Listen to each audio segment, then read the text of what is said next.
자, 이제 4장 들어왔습니다. 지금 컴퓨터 과학 개론 공부하고 있고요. 이번에 나온 신간인데 그 4장, 지난 시간 3장 제목 기억나시나요? 컴퓨터 구조라는 걸 이야기했었습니다. 계속 말씀드리지만 컴퓨터 개론이어서 컴퓨터를 전공하시는 분들은 이제 별도의 과목으로 배울 내용들을 하나의 챕터씩 구성한 책이라고 생각을 하시면 됩니다. 그래서 챕터 4장이 소프트웨어와 운영체제인데 사실은 운영체제에 관련된 챕터라고 생각을 해주시면 됩니다. 그런데 운영체제라는 것이 기본적으로 소프트웨어니까 소프트웨어 전반을 앞절에서 살펴보고 그리고 운영체제를 깊이 배워보는 게 4장의 목표입니다. 보시는 것처럼 4장 1절은 소프트웨어 이해입니다. 소프트웨어 이해라는 게 이제 소프트웨어가 뭔지, 소프트웨어 개발은 어떻게 하는지 전반을 공부하는 거고요. 나머지 2절, 3절, 4절은 다 운영체제입니다. 운영체제. 그래서 2절은 운영체제의 개요를 보고 운영체제가 하는 일이 크게 두 가지입니다. 프로세스 관리와 메모리 관리. 그래서 이걸 3절과 4절 나누어서 살펴보도록 하겠습니다. 1절 들어갑니다. 소프트웨어 이해. 이제 소프트웨어라는 게 뭔지를 먼저 정의를 해야겠죠. 다 아시는 개념이에요. 소프트웨어가 뭔가? 컴퓨터 내부에서의 일 처리 순서와 방법, 즉 컴퓨터 내부에서 하드웨어가 어떻게 작동해야 되는지, 어떻게 기능해야 되는지를 지시하는 명령의 집합. 이걸 뭐죠? 이걸 프로그램이라고 그러죠.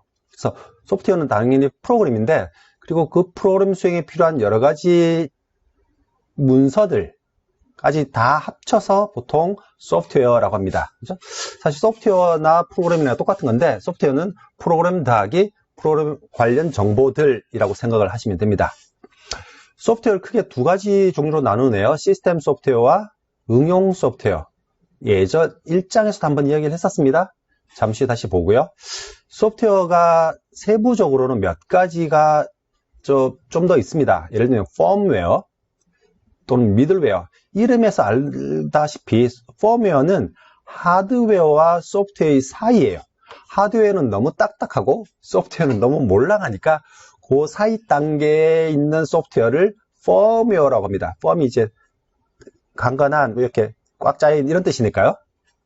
근데 펌웨어는 기본적으로 하드웨어를 제어하는 역할을 하는 작은 소프트웨어예요. 이 펌웨어를 먼저 한번 더 자세히 보고 갈까요? 예를 들면 오른쪽 그림 보이시죠? 리모컨입니다. 리모컨 안에도 소프트웨어가 있겠죠? 어떤 버튼이 누르면 어떤 신호를 내보내라. 뭐 이런 신호가 기능이 있으니까 그 기능을 전담하는 것을 하드웨어로 다 만들 수도 있겠지만 소프트웨어로 만든다고요. 그걸 펌웨어라고 합니다. 그러면 나중에 그 기능을 업그레이드하기 편합니다. 하드웨어는 업그레이드가 안 되죠. 하드웨어 업그레이드는 다시 구입하는 수밖에 없습니다. 근데 소프트웨어는 업그레이드를 할 수도 있다고요. 그래서 펌웨어라는 것은 기본적으로 특정 하드웨어 장치에 포함된 작은 소프트웨어를 말하고요. 이놈은 롬이나 P롬에 저장됩니다. 예전에 배웠죠? P롬이라는 놈은 프로그래머블 롬. 제가 발음이 나빠서 다시요. 프로그래머블 롬이라고 합니다. 제가 지금 타이핑 안 되는 프로그래머블 롬. 프로그램을 할 수 있는 롬. 예전에 롬도 지울 수가 없어서 지워지지도 않지만 다시 엎어 쓸 수 있는, 다시 쓸 수 있는 롬들이 많다고 했죠. 그 중에 하나가 P롬이라고 합니다. 롬 안에 있는 내용을 다시 프로그램할 수 있다고요. 이런 곳에 펌웨어가 저장되는데 예를 보면 바이오스. 여러분 이런 화면 보신 적 있습니까? 이제 컴퓨터가 작동이 잘 안 되거나 할 때 우리가 바이오스 셋업에 들어간다고 합니다. 그죠? 그래서 컴퓨터의 기본적인 기능을 관장하는 소프트웨어입니다. 이게 롬에 있죠. 이런 식으로 롬에 저장된 작은 소프트웨어를 펌웨어라고 합니다. 예를 들면 여러분 텔레비전, 디지털 TV도 그 디지털 TV의 기능을 업그레이드하기 위해서 펌웨어 업그레이드를 하라고 메시지가 나올 때도 있습니다. 예, 이런 것들이 대부분 다 펌웨어라고 합니다. 그럼 두 번째, 미들웨어도 똑같습니다. 소프트웨어인데 가운데 있는 거라고요. 그래서 예를 들면 시스템 소프트웨어와 응용 소프트웨어 사이 또는 다른 여러 종류의 응용 소프트웨어 사이의 중개 역할을 하는 프로그램이 미들웨어입니다. 사실 미들웨어는 여러 종류가 있지만 개념상으로 그냥 여러 가지 소프트웨어 사이에 중개를 해주는 소프트웨어다라고 보시면 됩니다. 밑에 소프트웨어 이해 및 중요성 유튜브 영상이 4분짜리가 있습니다. 제가 여기서 켜기는 그렇고요. 링크는 영상 하단에 드릴 테니까 꼭 한번 보시기 바랍니다. 역시 다른 영상은 제가 만든 영상보다 편집도 좋고요. 목소리도 좋고요. 화면도 좋고요. 꼭 한번 보셨으면 좋겠습니다. 소프트웨어를 기능적인 면에서 시스템 소프트웨어와 응용 소프트웨어로 나눌 수 있지만 또 구매 방법에 따라 또 나눠 볼 수도 있습니다. 첫째가 상용 소프트웨어, 판매용이라는 거죠. 뭐 여러분 일반적으로 구입하는 소프트웨어를 다 말을 하는 겁니다. 뭐 MS 오피스, 뭐 아래 한글 등등등등. 그래서 소프트웨어 개발자가 특정한 목적을 가지고 개발해서 상품으로 출시한 소프트웨어. 일반적인 뭐 우리가 늘상 보는 소프트웨어가 대부분 상용 소프트웨어죠. 근데 주문형 소프트웨어라는 것도 있습니다. 주문형.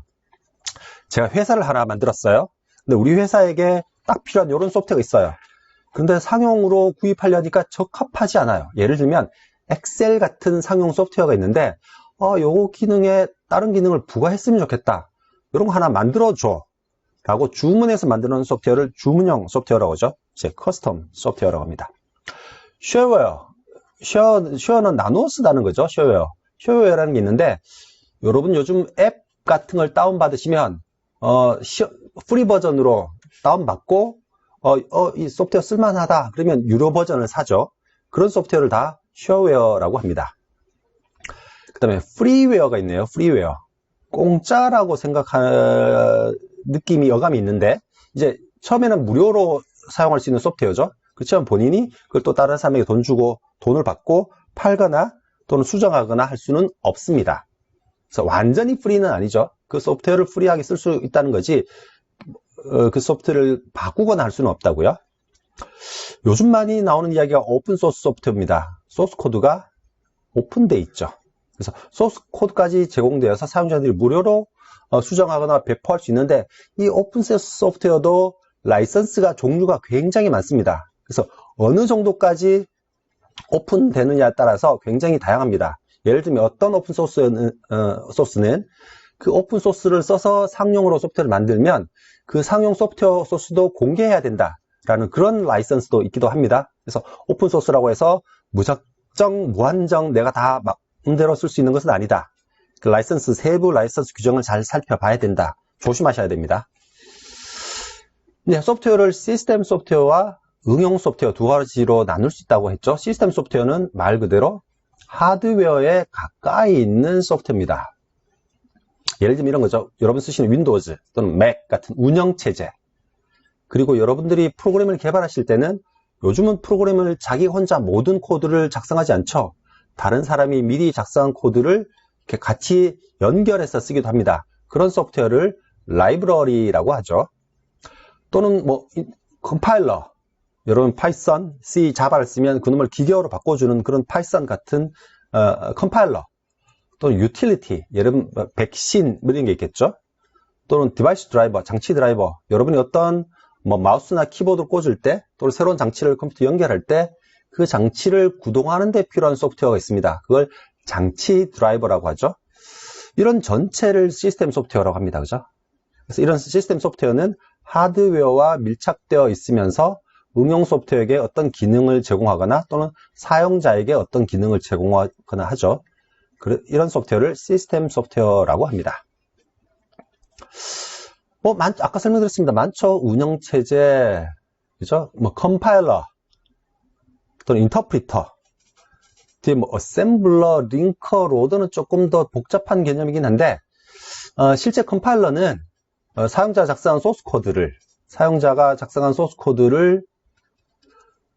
기계어로 보통 단번에 바꾸지 않습니다. 중간에 어셈블리어라는 게 있습니다.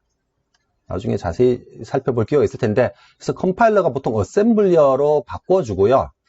컴파일러는 내부적으로. 그래서 어셈블리어에서 기계어로 바꾸는 놈이 어셈블러입니다.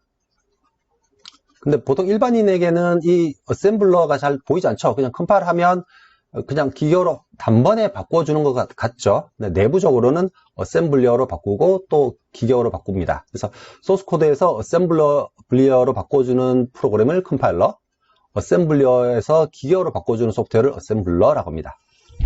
뭐 링커는 링커 연결해 주는 놈이죠. 그래서 예를 들면 소스 코드가 하나의 파일이면 상관이 없는데 요즘 프로그램이 커지니까 여러 개의 소스 코드 파일로 나눕니다. 이게 별도의 기계어 파일로 다 따로 바뀌죠. 이걸 하나의 최종 소프트웨어로 만들어주는 놈이 링커입니다. 그래서 여러 개의 기계어 파일을 하나의 실행 파일로 만들어주는 게 링커라고 합니다. 로더는 요즘 뭐 별로 중요한 개념 아닌데요. 일반인에게는 이 실행 프로그램을 메인 메모리로 올려주는 프로그램을 로더라고 합니다. 로더. LOADER인데, 예. 뭐, 로더 다 운영체제 일부니까 여러분이 어떤 소프트웨어를 더블 클릭하시면 실행되죠. 그래서 로더는 다 운영체제 일부로 만들어져 있습니다. 그 다음에 아까 말씀드린 것처럼 라이브러리, 뭐, 디바이스 드라이버, 유틸리티, 뭐, 이런 것들을 다 시스템 소프트웨어라고 합니다. 응용 소프트웨어, 뭐, 응용에 필요한 소프트웨어죠. 그래서 특정 분야의 목적을 가지고 만든 소프트웨어. 뭐, 여러 가지 종류 있죠. 사무용 소프트웨어, 그래픽 소프트웨어, 설계 및 자동화 소프트웨어, 멀티미디어 게임, 뭐, 많습니다. 제가 요즘 꽂힌 소프트웨어가 요 일러스트레이터입니다. 제가, 대학교부터 공대를 나와서, 디자인이나 이쪽은 전무한데, 요 일러스트레이터 재밌어요. 예.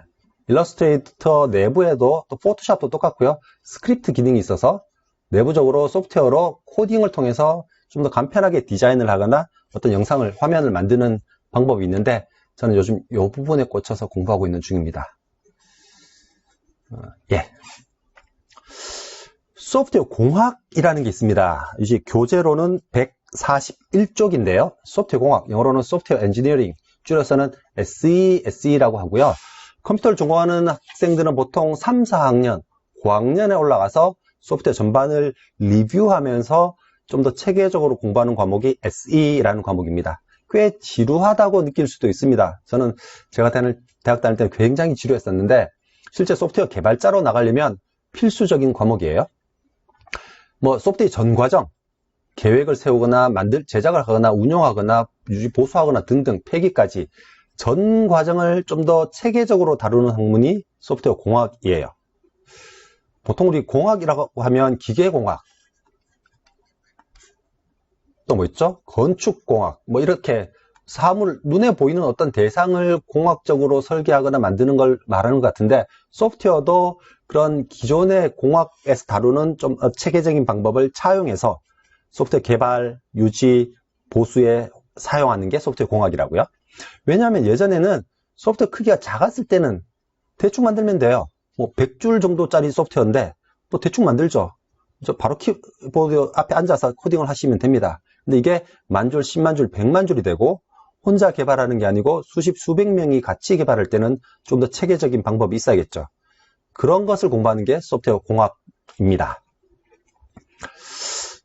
소프트웨어 공학에서 가장 중요한 개념이 소프트웨어 개발 주기죠. 소프트웨어를 개발하는 어떤 단계. 그래서 영어로는 소프트웨어 디벨롭먼트 라이프 사이클이라고 합니다. 그죠? 그래서 소프트웨어를 처음 기획할 때부터 폐기할 때까지 전 과정을 나눈 건데 몇 가지 단계로 나누어 볼 수 있겠죠. 요구 분석 1번입니다. 어떤 내용의 소프트웨어를 만들지를 정의를 해야겠죠. 끝나면 이제 소프트웨어를 설계합니다. 그리고 실제 구현을 하겠죠. 우리가 보통 코딩이라고 말하면 보통 요 구현 단계를 많이 말을 하는 겁니다. 코딩. 그래서 소프트웨어 개발보다는 좀 협소한 의미로 코딩이라는 단어를 쓰고 있죠. 구현이 완료되면 이제 테스트를 하겠죠. 테스트 끝나면 이제 운영하면서 유지 보수를 할 겁니다. 그죠? 이 단계에서 가장 비용이 많이 드는 단계가 어떤 단계일까요? 대부분 유지 보수 단계가 비용이 굉장히 많이 듭니다. 그래서 유지 보수에 드는 비용을 줄이려면 어떻게 하면 될까요? 요구 분석과 설계에 많은 투자를 해야 되는 겁니다. 그죠? 그래서 대충 만들면 뒤에 뒷감당이 안 되죠. 그래서 요구 분석과 설계를 잘 하면 유지 보수에 드는 비용도 많이 줄일 수 있다는 겁니다. 그죠? 그래서 실제로 우리가 말하는 코딩이라는 단계는 소프트웨어 개발 전 단계에서는 10에서 한 15%, 많이 봐야 한 20% 정도 비중을 차지한다라고 보시면 되고요. 나머지는 다 요구 분석과 설계, 유지 보수에 들어간다고 보시면 됩니다. 소프트웨어 개발 방법론, 소프트웨어를 개발하는 어떤 방법적인 이론적인 모델을 말하는데 여러 가지가 있습니다. 뭐 그때그때 적당한 모델을 선택하시면 되는데 가장 전통적인 예전에 쓰던 모델이 폭포수 모델입니다. 폭포수는 위에서 물이 이렇게 떨어지는 거죠. 그래서 영어로 waterfall 모델이라고 하고요. 예전에 많이 썼던 모델인데 뭐 아까 말한 소프트웨어 계획, 요구 분석, 뭐 설계, 구현, 테스트, 유지 보수 이 단계가 한 단계씩 순차적으로 이루어지는 거야. 계획이 끝나면 요구 분석이 끝나면 설계, 그 다음에 구현, 테스트, 설치 및 유지 보수 이렇게 한 단계씩 딱딱 끊어져서 전 단계가 끝나면 다음 단계가 진행되는 가장 단순한 모델이죠. 다른 방법도 많습니다. 점진적 모델 방법론, 인크리멘털 뭐죠? 작은 소프트웨어 하나 만들고 또 좀 개량하고 그래서 간단한 시스템을 먼저 개발한 후 목표에 맞게 부분을 조금씩 늘려가는 모델을 말하는 겁니다. 그죠? 프로토타입 모델은 점진적 모델과 비슷합니다. 처음에 사용자 요구 분석을 명확하게 하기 위해서 프로토타입을 만들고 나서 또 다시 시스템 제작이 들어가는 거죠. 그래서 프로토타입 모델은 요구 분석 단계에서 많이 씁니다. 그게 이제 점진적 모델하고 조금의 차이죠. 요즘 최근은 조금 뜸한 것 같은데 에이자일 개발 방법론이라는 게 있습니다. 에이자일이 꼭 소프트웨어만 쓰는 용어는 아니고 다른 분야에서도 많이 쓰는데 에이자일 개발 방법론은 소프트웨어 개발 방법론이 계속 생기다 보니까 제일 문제가 뭐죠? 문서가 많이 생깁니다. 그죠? 그래서 협의하고 기획하고 하는데 너무 많은 시간이 든다는 거죠. 그래서 예전처럼 아무 개발 계획 없이 만들던 방법과 최근에 개발 방법론이 많이 생기면서 지나치게 계획이 많은 개발 방법론 사이에 타협점을 찾기 위해서 만든 방법론이 에자일 방법론이라고 생각하시면 됩니다. 실제 굉장히 복잡한 방법이에요. 실제 적용하기도 그렇게 쉽지는 않습니다. 밑에 유튜브 영상이 있는데 링크는 영상 하단에 남겨둘 테니까 꼭 보시고요. 제가 꼭 보시고 할 때 꼭 보셨으면 좋겠습니다. 예. 그 영상이 요 영상인데 영어로 된 영상이긴 하지만 한글 자막이 있으니까 쉽게 보실 수 있을 것 같습니다. 위키피디아를 보면 아까 말씀드린 에이자일 방법론에 대한 설명이 있고요. 쭉 설명이 있습니다. 쭉 한번 보시면 좋겠는데 지금 짧은 영상에서는 다 설명을 드리는 건 시간이 좀 부족하네요. 네, 여기까지가 4.1절 소프트웨어의 전반적인 이야기를 다루는 내용입니다. 다음 영상부터 2절, 3절, 4절은 운영체제를 배울 겁니다. 혹시나 전공 필수 과목으로 운영체제를 향후에 들으셔야 되는 분들은 2장, 3절, 4절을 좀 잘 듣고 나시면 나중에 공부를 할 때 훨씬 편할 것 같습니다. 예, 그럼 여기까지 하고요. 다음 시간에 봐요. 안녕.